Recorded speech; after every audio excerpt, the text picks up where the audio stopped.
اگر ایک کو سزا دیتے تو پھر سے وہی وبال اور فتنہ اور فساد شروع ہو جاتا. آپ نے کہا کہ کچھ وقفے کے لیے وقت دیا جائے تاکہ تھوڑا امن اور سکون ٹھیک ہو جائے. اب آپ دیکھتے ہیں نا، مثال لے لیں آپ، اگر شہر میں فساد ہو جائے، کوئی ایک مذہب والے دوسرے مذہب پر حملہ کرے تو پولیس پہلے کیا کرتی ہے؟ حکومت پہلے امن قائم کرتی ہے، فتنہ فساد کو روکتی ہے، حالات پہلے نارمل آئیں، اس کے بعد گرفتاریاں شروع ہوتی ہیں. حضرت علی کو موقع ہی نہیں مل رہا ہے. ایسے موقع پر جب حضرت علی مرتضیٰ قربان جائیے، حضرت علی مرتضیٰ کو جب لوگ آئے اور آ کر آپ کی خلافت کے بارے میں کہنے لگے کہ اے علی رضی اللہ عنہ وارضاہ، کہ ہم حضرت ابو بکر اور حضرت عمر کے دور میں بڑی کامیابیاں دیکھے ہیں، بڑے بڑے فتوحات دیکھے ہیں، ادھر اسپین چلے گئے، ادھر وہ ہوا، ادھر یہ ہوا، آپ کے دور میں بڑی فتوحات نہیں ہوئی، آپ کے دور میں بڑی فتوحات نہیں ہوئی. تو قربان جائیے، مولا مشکل کشا ہی کہہ سکتے تھے وہ الفاظ. آپ نے فرمایا ہاں ہاں صحیح بات ہے، فتوحات نہیں ہوئی ہے، کامیابیاں نہیں ملی. کیوں نہیں ملی؟ فرمایا ابو بکر و عمر کے ساتھی ہم تھے مگر ہمارے ساتھی تم ہو. ان کو فتوحات ملی تو ان کے ساتھی ہم تھے، عثمان و علی تھے جس کی وجہ سے فتوحات ملی ہے. اب نہیں مل رہی ہے تو ہمارے ساتھی تم ہے، تم جواب دو اب کیا کریں. یہ ہے حضرت علی مرتضیٰ رضی اللہ عنہ کی بصیرت، حکمت اور آپ کی مصلحت اور دانائی. کیوں نہ ہو، حبیب پاک نے فرمایا تھا انا مدینۃ العلم وعلی بابھا، میں علم کا شہر ہوں، حکمت کا شہر ہوں، علی اس کے دروازہ ہے. تو معزز سامعین کرام، جب جلیل القدر صحابہ اٹھے اور انہوں نے کہا کہ اے علی آپ ان سے قاتلین سے بدلہ لئیے، آپ نے فرمایا ابھی ممکن نہیں ہے، حالات درست نہیں ہیں. تو حضرت چند صحابہ آپ کے خلاف ہو گئے. ان میں حضرت زبیر ہے جو آپ کے پھپھیرے بھائی ہیں، رشتے میں پھپھیرے بھائی ہونا، حضرت صفیہ کے بیٹے، حضرت صفیہ کے بیٹے حضرت زبیر، حضرت ابو طالب کے بیٹے حضرت علی، دونوں سگے بہن بھائی ہیں. حضرت زبیر، حضرت طلحہ اور بی بی عائشہ رضی اللہ عنہا، یہ تین حضرات آپ کے خلاف ہوئے اور انہوں نے کہا کہ حضرت علی مرتضیٰ رضی اللہ عنہ کو کہا کہ آپ بدلہ لئیے. جب حضرت بی بی عائشہ رضی اللہ عنہا مکے میں حج میں تھی، حج کے دوران کیا مکہ مکرمہ میں، اور قاتلین حضرت عثمان سے بدلہ لینے کا ارادہ ہوا. حضرت علی نے حالات یا مدینہ پاک میں بہت بگڑنے لگے تو آپ نے اپنا دارالخلافہ کیپٹل کو کوفہ کی طرف منتقل فرمایا حضرت علی مرتضیٰ رضی اللہ عنہ نے. چنانچہ یہ حضرات کیا ہوا، اب کوفہ کی طرف چلے بڑے قافلے کو لے کر، حضرت طلحہ، حضرت زبیر اور بی بی عائشہ رضی اللہ عنہا. حاکم بصرہ کے جو حاکم تھے حضرت عثمان بن احنف نے ان کو روک دیا کہ خلیفہ کی آمد سے پہلے آپ اندر نہیں آ سکتے. ادھر حضرت عثمان کی جو قاتلین تھے، جو 700-800 لوگ تھے، وہ صحابہ کرام کی جماعت کے اوپر حملہ کرنے کی کوشش کرنے لگے. وہاں پر ان کی شکست ہو گئی اور اس کے بعد حضرت بی بی عائشہ رضی اللہ عنہا، حضرت طلحہ، حضرت زبیر، یہ سارے کے سارے حضرت علی سے مقابلے اور جنگ کے لیے کوفہ کی طرف روانہ ہونے لگے. اور وہاں پر جب ارادہ ہوا تو سبائیوں نے سارے کے سارے جب مل بیٹھے، سامنا ہوا، اس جنگ کو جنگ جمل کہا جاتا ہے، جو 35 سن ہجری میں، یعنی حضرت علی مرتضیٰ 656 سے لے کر 661 عیسوی تک آپ خلیفہ رہے ہیں عیسوی کیلنڈر کے اعتبار سے. حضرت علی، حضرت طلحہ، زبیر، حضرت عائشہ سارے مل بیٹھے، ان کے درمیان بات ہوئی کہ بھئی یہ کیا معاملہ ہے. تو جب غلط فہمیاں ساری کلیئر ہو گئی، پھر وہی غلط خطوط ایک دوسرے کو پھیلائے گئے. جب بات کلیئر ہو گئی تو کہا ٹھیک ہے، بات کلیئر ہے، کل صبح میں معاہدے کا، ایگریمنٹ کا اعلان کر دیا جائے گا نیکسٹ مارننگ. مگر جب سبائیوں نے دیکھا، اپنی موت کو سامنے دیکھا، تو انہوں نے کیا کیا، رات کے آخری حصے میں چند لوگ ایک گروپ بنا کے جا کے حضرت بی بی عائشہ کے کیمپ پہ حملہ کر دیے. اور ایک گروپ گیا حضرت طلحہ کے پاس حملہ، ایک گروپ گیا حضرت علی کے پاس حملہ. حضرت علی کا گروپ کیا سمجھ رہا، بی بی عائشہ کا کیمپ حملہ کرا، وہ حضرت بی بی عائشہ کے کیمپ پر حملہ، یہ سمجھے انہوں نے حملہ. ایک دوسرے کو غلط فہمی کی بنیاد پر ایک دوسرے پر حملہ آور ہوئے اور اس میں کئی ہزار صحابہ کرام کی شہادت ہو گئی غلط فہمیوں اور سازشوں کی بنیادوں پر. اس کے بعد پھر جب حضرت بی بی عائشہ رضی اللہ عنہا وارضاہ کو جب پتا چلا کہ یہ سارا معاملہ ایسا کہ ایسا رہا، تو آپ نے اس کے بعد پھر توبہ کی اور انہوں نے کہا کہ آخر وقت تک بھی آپ فرمایا کرتی، حضرت بی بی عائشہ رضی اللہ عنہا فرمایا کرتی کہ جب میں حوائب کے مقام پر پہنچی تو میں نے سمجھ گیا، چونکہ آپ صلی اللہ علیہ وسلم نے فرمایا تھا جب وہاں پر تمہیں جانوروں اور کتوں کی آوازیں سنو گی تو سمجھ جانا میری ایک زوجہ میں سے ایک ہوگی، وہ وہ سمجھ گئی کہ میں حق پر نہیں ہوں، حضرت علی حق پر ہے، وہ فوری طور پر تائب ہوئی. انہوں نے کہا کہ حضرت امیر معاویہ ادھر جنگ کے لیے تیاری کر رہے تھے، جنگ صفین کے لیے. آپ نے فرمایا میں آپ کی جنگ کے ساتھ چلوں گی. آپ نے فرمایا کہ نہیں، کیونکہ مجھے حبیب پاک صلی اللہ علیہ وسلم نے فرمایا تھا کہ اے علی، آپ صلی اللہ علیہ وسلم نے فرمایا تھا کہ تم علی، جب حضرت علی نے حضرت عمار، حضرت حسان کو، کوفہ والوں کو حضرت عائشہ کا ساتھ دینے سے روکنے کے لیے بھیجا، تو عمار نے خطبہ دیتے ہوئے فرمایا کہ آپ صلی اللہ علیہ وسلم نے مجھے کہا تھا کہ جب عائشہ تمہارے مقابل آئے گی تو انہوں نے کہا اے یا رسول اللہ میں اس وقت سے پہلے اللہ کی پناہ مانگتا ہوں، موت مانگتا ہوں. فرمایا کہ نہیں، جب وہ آ جائے سامنے تمہارے تو تم انہیں واپس کر دینا. انہوں نے کہا آپ جنگ میں نہیں چلے گی، آپ کے ساتھ میرے بیٹے حسن حسین ہوں گے، آپ کی نگرانی کریں گے، عزت کے ساتھ، وقار کے ساتھ آپ کو مدینہ پاک واپس چھوڑ کے آئے. آپ فرماتی ہے کہ زندگی بھر حضرت بی بی عائشہ رضی اللہ عنہا و ارضاہا اس بات کے لیے اپنے آپ کو کوفت کیا کرتی کہ میں نے غلط فہمی کی بنیاد پر حضرت علی مرتضیٰ رضی اللہ عنہ و ارضاہ کے خلاف گئی تھی. دیکھیں یہ یاد رکھیں، حضرت علی کے خلاف جتنے لوگ آئے، چاہے وہ حضرت طلحہ ہو، حضرت زبیر ہو، حضرت بی بی عائشہ ہو، حضرت امیر معاویہ ہو، حضرت عمر بن العاص ہو، جتنے صحابہ آپ کو ملیں گے وہ سارے کے سارے خطا پر تھے، خطا اجتہادی پر تھے، اور حضرت علی حق پر تھے. چونکہ آپ صلی اللہ علیہ وسلم نے فرمایا تھا کہ الحق مع علی، قرآن یا حق دونوں بھی حضرت علی کے ساتھ ہوں گے. تو حضرت علی کا حق ہونا یہ اہل سنت والجماعت کا اجماع ہے. یہ تکمیل الایمان صفحہ نمبر 143 پر شاہ عبدالحق محدث دہلوی علیہ الرحمہ اس کی تفصیل فرماتے ہیں. قطع اجتہادی اس فعل کو کہا جاتا ہے جس میں خواہش کا دخل نہ ہو، ان کا خواہش اور دل میں برائی نہ ہو، مگر ہوا یہ کہ گمان غالب کی وجہ سے، غالب گمان ہونے کی وجہ سے کوئی عمل کر بیٹھے اور وہ غلط نکلے. جیسے کہ حضرت جنگ جمل میں بی عائشہ رضی اللہ عنہا اور دیگر صحابہ کے ساتھ مل کر حضرت علی سے جنگ کی. اما عائشہ اور ان کے ساتھ جنگ کرنے والوں کے ظاہری آواز سے یہی معلوم ہوتا ہے ان کی جنگ اجتہاد خطا کی وجہ سے تھی، اس لیے جیسے جیسے ان پر حق واضح ہوا وہ رجوع کر لیے، وہ کہنے لگے اللہ ہم سے خطا ہوئی، اللہ تعالیٰ تو معاف فرما دے. اور جب حدیث پاک میں بھی ہے اگر کوئی مجتہد جن کو اجتہاد کا درجہ دیا گیا اگر ان سے کوئی خطا سرزد ہوتی ہے تو جب وہ خطا بھی کرتے ہیں تو اس پر ایک ثواب ملتا ہے. جو خطا نہیں کرے حضرت علی جیسا تھے ان کو 2 ہیرا ثواب، جو خطا پر تھے ان کو 1 ہیرا ثواب ملتا ہے. صحابہ کرام تو مجتہدین ہیں سارے، تو ان کے بارے میں اچھا حضرت شاہ عبدالحق محدث دہلوی علیہ الرحمہ نے اسی کے آگے حضرت امیر معاویہ رضی اللہ عنہ سے جو جنگ ہوئی اس کے بارے میں فرماتے ہیں بالجملہ پیج نمبر 167 تکمیل الایمان، حضرت معاویہ، عمر بن العاص، مغیرہ بن شیبہ ان جیسے دیگر حضرات اسلام اور سنت کے دائرے سے باہر نہیں ہے، یعنی وہ مسلمان ہے. جو شخص بھی اہل سنت کے مشائخ کی اتباع کرتا ہے اسے چاہیے کہ ان حضرات پر سب و شتم، لان تان سے زبان کو روکے رکھے، یعنی ان کے بارے میں برا الفاظ استعمال کرنا، گالی گلوچ کرنا، ان کے بارے میں برائی کے ساتھ پیش آنا اپنی زبان کو روکے. اگرچہ ان حضرات سے کچھ ایسے معاملات صادر ہوئے ہیں جن کو ارباب سیر اور تواریخ نے نقل کیا اور کچھ قدر مشترک تواتر کی حد تک پہنچتے ہیں جن کے تصور سے دل میں طبیعت میں کدورت پیدا ہوتی ہے، یعنی دل میں برا لگتا ہے، مگر فرماتے ہیں اس کے باوجود چشم پوشی کرنا یعنی آنکھ بند کرنا اور کف لسان کرنے میں ہی سلامتی ہے. یعنی ہم پڑھ رہے ہیں، اگر پڑھنے میں ہو سکتا ہے کیونکہ تاریخ کی آپ کتاب پڑھ رہے ہیں جس میں حضرت امیر معاویہ کے بارے میں ہو، حضرت بی بی عائشہ کے بارے میں ہو، حضرت طلحہ یا زبیر کے بارے میں ہو، مگر اس سے صرف نظر، کیونکہ ہم اس وقت تھے نہیں، حالات کیا تھے نہیں پتا، اگر ہم کہیں گے اگر وہ غلط ہوگی کوئی بات ان کی شان کے خلاف ہوگا، ان کی شان میں بے ادبی ہوگی. حبیب پاک نے تو فرمایا من سب اصحابی فقط سب بنی، جو میرے صحابہ کو گالی دے گا گویا اس نے مجھ کو گالی دی ہے. تو لہٰذا صحابہ کو عام لوگوں پر محمول نہیں کرنا. اور کہتے ہوئے حاصل کلام وہ خود فرماتے ہیں حضرت علی مرتضیٰ رضی اللہ عنہ ارضاہ حق پر تھے اور حق پر تھے، اس کے بارے میں حدیث پاک نوٹ کی ہے، بخاری شریف کی حدیث پاک ہے، بخاری شریف کتاب الصلاۃ باب التعاون فی بناء المسجد صفحہ نمبر 447. حضرت عمار بن یاسر کے بارے میں آپ صلی اللہ علیہ وسلم نے فرمایا ستقتلوک الفئۃ الباغیۃ، اے علی، اے عمار، تمہیں ایک باغی گروہ قتل کرے گا.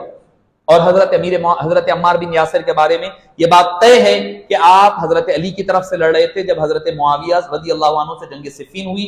اس جنگ صفین میں حضرت عمار بن یاسر کی شہادت ہوئی حضرت معاویہ رضی اللہ عنہ کی گروہ کی طرف سے. تو حبیب پاک صلی اللہ علیہ وسلم نے بھی اس کی بھی بشارت دے دی تھی.